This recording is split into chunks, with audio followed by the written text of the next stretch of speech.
Ayaw na munang pumunta ni Clarissa dito. Baka daw magtalo lang kayo. Yung anak mo naman, si Joey, lumuwas naman may pasok daw. Hayaan mo na yun. Para hindi sila malagay sa alanganin. Ikaw muna bahala sa mag-ina ko.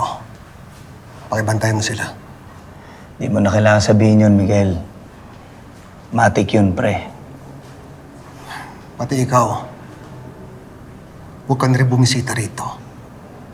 Baka madamay ka. Malaking tao tong kalabang ko. Pwede na lang pikayin yung ballistics ko. Kaya dinidiin nila ako dito. Eh, di kinakailangan mo talaga ako dito. Huwag kang mag-alala, Miguel. Gagawin ko lahat, aalamin ko lahat kung sino may kagawa nito. Tutulungan kita. Ako na bahala dito sa investigasyon ko. Paano ikaw balay? Nakakulong ka nga rin. Miguel, may tumutulong ba sa'yo sa labas? Sino? Tsaka ko na sasabihin sa'yo. Pag sigurado na. Bakit, Miguel? Wala ka na bang tiwala sa akin, pare? Meron akong tiwala sa'yo. Kaya nga, sa'yo ko binibilin yung mag-ina ko. Ikaw muna bahala sa kanila.